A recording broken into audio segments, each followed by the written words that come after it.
and welcome back to the workshop. Now today is quite a busy day. I'm working on lots of things such as this bass guitar pick guard, and I've also been turning some commissions. So it's been a rather busy day today. So let's get going with this episode of the workshop vlog.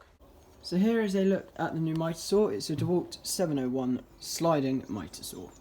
So I'll go through a couple of the features of it. Okay, so sorry if the lighting's not great, but there's not much I can do about that. So we've got a sliding function, as you can see. So I can cut nice big boards up to, I think, 30 centimetres, 300 millimetres. There you go. So you can just use it like a standard Mitre Saw. Then we've also got the bevel feature. So I can bring that across there, which will allow me to cut boards at a 45-degree bevel, which is a rather nice luxury. And then I can bring that back. I can also vary the angle, so if I wanted it there, I can have it at whatever that angle is, which is at 20 something. Or I could bring it back up to 90, lock that off and just cut straight down. Then we've also got the 45-degree functions here, like any standard Mitre Saw.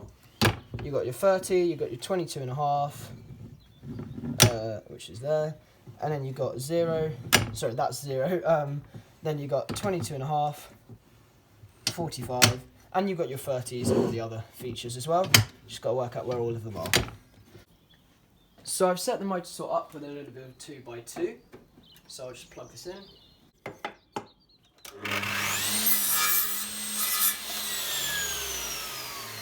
So as you can see, we get nice cut, and it's at 90 degrees. Now, I did say I'm going to get a new blade for this, which should drastically improve the cutting capabilities of this saw, because this has got a construction blade in it because it's used in a construction setting. But yeah, nice cuts, and I'm really happy with it. So the second change to the workshop is this huge workbench. Ignore the ornaments down there. So I need to paint these bits here, which are currently plywood. But this is a workbench that's been constructed with a load of scraps I had lying around the workshop and bits and bobs.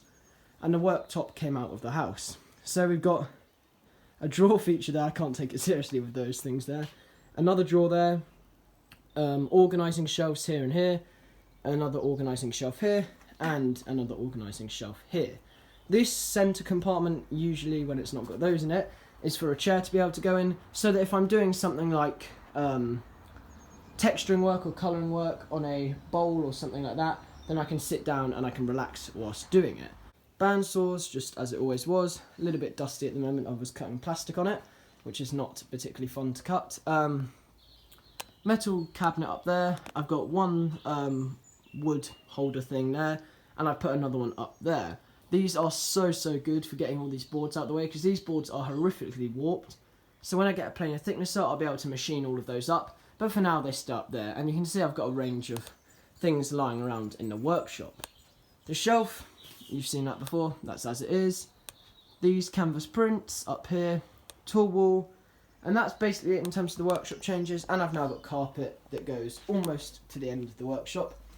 I'm pretty much at the end of the workshop now, so you can see carpet covers 70% of the workshop, and this is just carpet we had from the house, which we changed colour of the rooms, and the carpet didn't work in there at all. So I've got all of the carpet in here, I just cut it up. And there is a little line here where the two pieces of carpet join, but who cares about that? It's a workshop. So I've been rather quiet this month with posting YouTube videos, and that's because I've been working on commissions and they've been taking up quite a lot of time at the moment. But I'll show you a couple of the projects I have done on YouTube this month. So firstly, we've got the Turn Tazza. Now this is just, well, this would have been last month, but I'm a little bit late with this workshop vlog. It should have been out on the first day of April, but it's fine. It's only a few weeks late, about a week and a half. This is my Turn Tazza. This is probably my favourite piece I've ever turned. I'm really quite happy with this. So it's got this rippling effect in the centre. We've got the water drop here, and we've got the rippling base. So I'm really happy with this piece.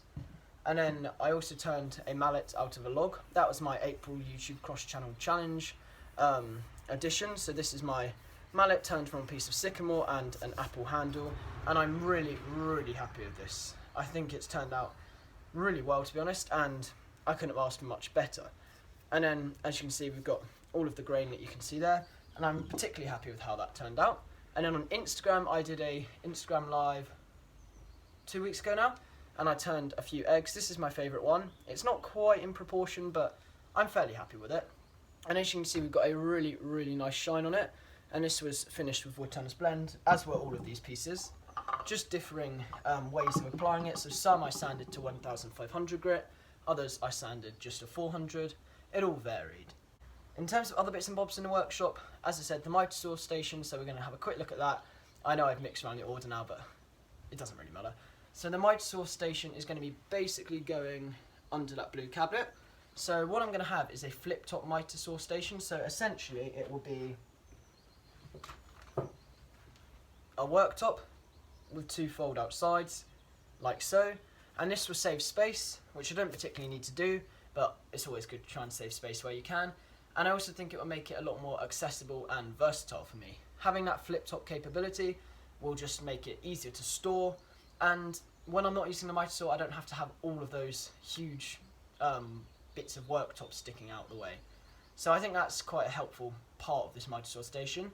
Underneath it I'm going to have shelving and probably a cupboard which will store things like offcuts and maybe some finishes side of things and tools. It's just storage, to be honest. I haven't got a particularly use for the storage part of it yet. Maybe the Henry Hoover will sit under there, and the Henry Hoover can get used for the Mitre Saw. I haven't entirely decided quite how I'm going to build it yet, but I had a look at Fix This Build That's video and April Wilkinson's video. So I'm going to kind of join those two together with my own ideas and kind of make a, I don't know, just a mix of all those three Mitre Saw station ideas. And I did think about using that black worktop to have the Mitre Saw station on, but I did a lot of thinking into that and decided that doesn't work for me because I want that dedicated just for machines that are sort of, I guess, more stationary. I would regard the Mitre Saw as quite a portable tool. Sander, grinder, things like that, I want to stay on that workbench, and I don't want the Mitre Saw getting in the way. I want to try and keep those two things separate. I want the Mitre Saw on its own dedicated station where it can be used just solely by itself. And I'll have a fence on this Mitre Saw station, so I'm not compromising on the stop block side of things and all that kind of luxury things. I'll still have a fence on it, it will still have stop blocks, it will have dust extraction, and yeah, it's going to have absolutely everything I need in it. It's not going to compromise just because it's in a smaller format. It's still going to be pretty much the same as a normal one, it's just the fact that it's got those flip top sides like that. So that's the plan with the Mitre Saw station. So what I've been thinking about is this middle bit of the workshop here, in my opinion, is wasted space. And if you've seen Matt Estley's videos, you'll know he has a power tool workbench in the middle of his workshop.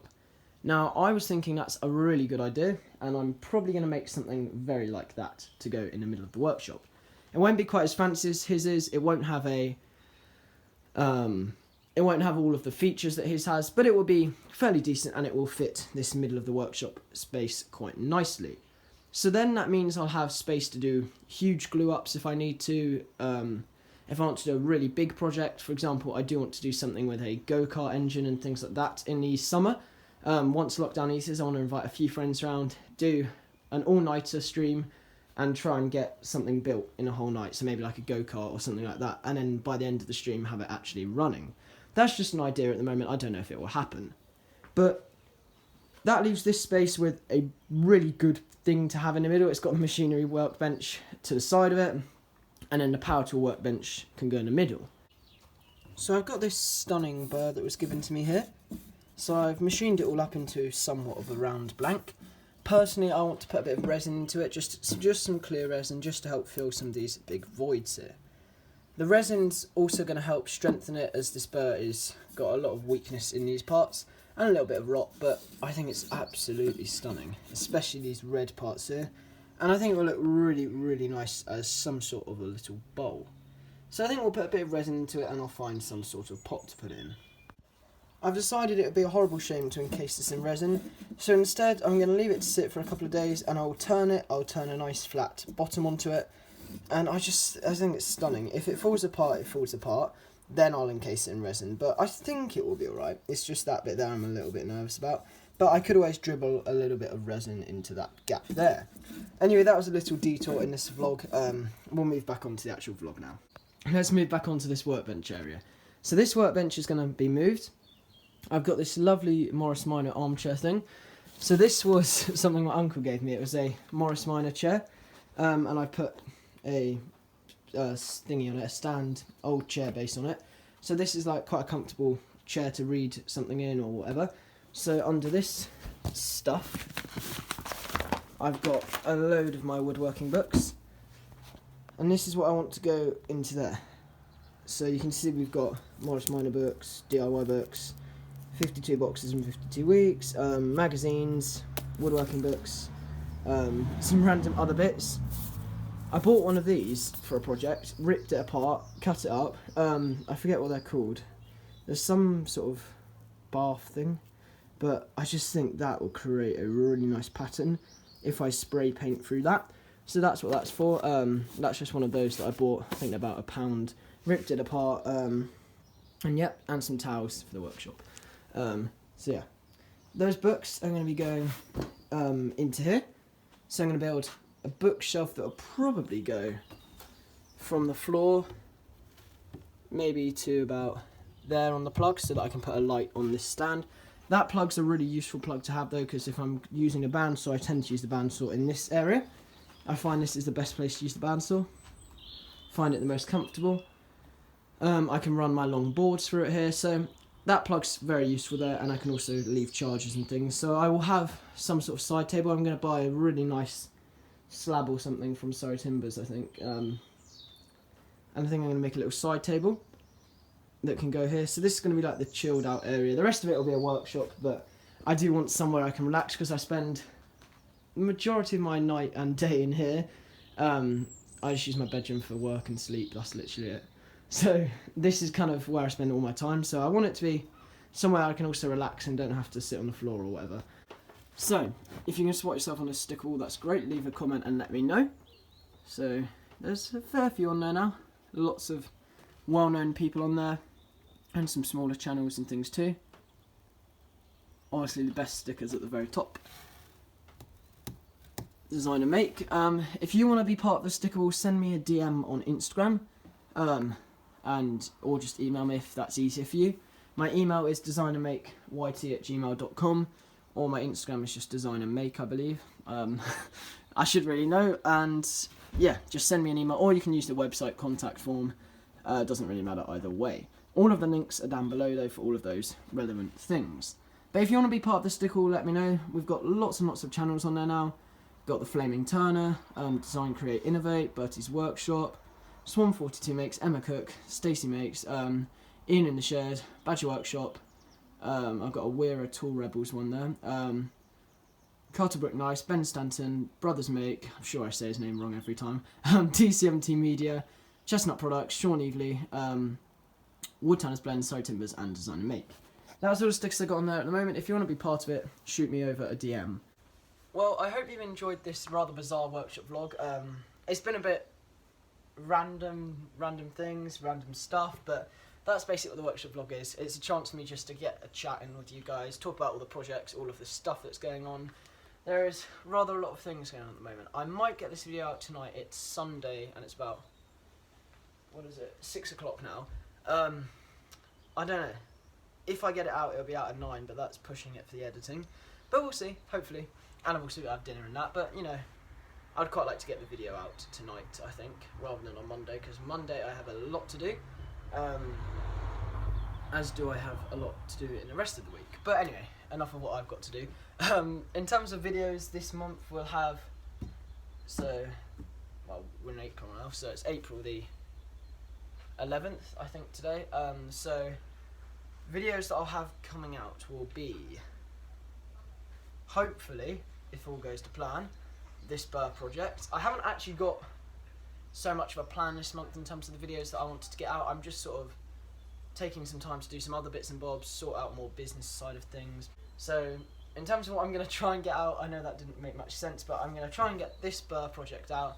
The Mitre Saw station, that'll probably get done in April, May, hopefully. The power tool workbench I will be starting in April, but that's probably going to be a 2-month project because I'm not going to be solidly working on that.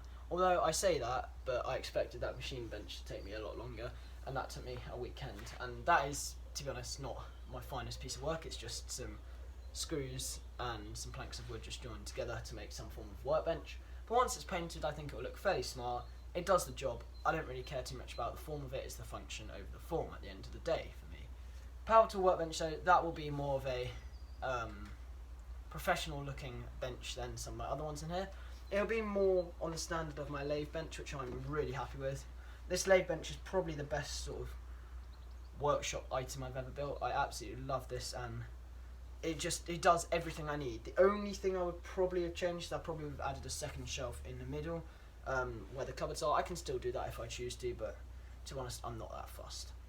I love having all of the timber straight underneath the lathe, so I can just go like this. So say that's there, take all the timber out of there, I can put that on the lathe, then when I'm finished with the project or I'm rough turning something, chuck it down there, saved for later sort of thing.